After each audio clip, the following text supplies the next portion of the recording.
ലോക്സഭാ തെരഞ്ഞെടുപ്പിലെ പരാജയം സമ്മതിച്ചും വിമർശനങ്ങൾ ഉയർത്തിയും CPM സംസ്ഥാന സെക്രട്ടറി MV ഗോവിന്ദൻ ക്ഷേമ പെൻഷൻ മുടങ്ങിയത് തിരിച്ചടിയുണ്ടാക്കിയെന്നും തോൽവിക്ക് കാരണമായ കാര്യങ്ങൾ കണ്ടെത്തിയാൽ പോരാ, അതിൽ തിരുത്തൽ വേണമെന്നും MV ഗോവിന്ദൻ പറഞ്ഞു. മലപ്പുറം പെരിന്തൽമണ്ണയിൽ സംഘടിപ്പിച്ച EMS സെമിനാറിലാണ് MV ഗോവിന്ദന്റെ പ്രതികരണം. നല്ലപോലെ തോറ്റു ഇല്ലേ? തോറ്റിട്ട് ജയിച്ചു എന്ന് പറഞ്ഞ വല്ല കാര്യമുണ്ടോ? ഇല്ല, തോറ്റു. അപ്പോൾ ഇനി നമ്മൾ എന്താ വേണ്ടേ? എന്തുകൊണ്ട് തോറ്റു എന്ന കാര്യം നല്ലതുപോലെ കണ്ടുപിടിക്കണം. തെരഞ്ഞെടുപ്പിലെ തിരിച്ചടിക്ക് പിന്നാലെ മുഖ്യമന്ത്രി അടക്കം പ്രതിരോധം തീർക്കുമ്പോഴാണ് സംസ്ഥാന സെക്രട്ടറിയുടെ വിമർശനം. തോൽവിക്കുള്ള കാരണം കണ്ടെത്തിയാൽ മാത്രം പോരാ, തിരുത്തണമെന്ന് MV ഗോവിന്ദൻ. ഏതൊക്കെ രീതിയിലാണ് നമ്മുടെ ഈ തോൽവിക്ക് അടിസ്ഥാനമായ കാര്യങ്ങളൊന്ന് കണ്ടെത്തുക തന്നെ ചെയ്യുമെന്ന് കണ്ടെത്തിയാൽ മാത്രം പോരാ, തിരുത്തണം. ക്ഷേമ പെൻഷൻ അടക്കം പല ആനുകൂല്യങ്ങളും പൂർണ്ണമായി കൊടുക്കാൻ കഴിഞ്ഞില്ല.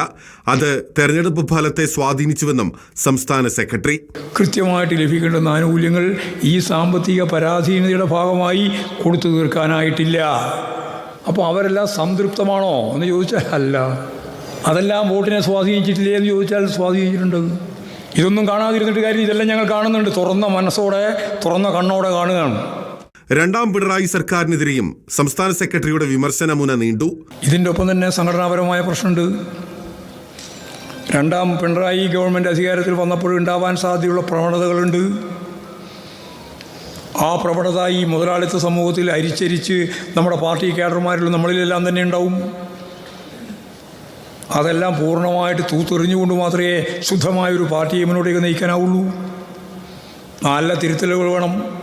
വോട്ട് ചോർച്ച ഉണ്ടായിട്ടുണ്ടെന്നും BJPയുടെ വോട്ട് വർദ്ധിച്ചത് ഗൗരവമായി പരിശോധിക്കണമെന്നും MV ഗോവിന്ദൻ കൂട്ടിച്ചേർത്തു. റിപ്പോർട്ടർ, മലപ്പുറം.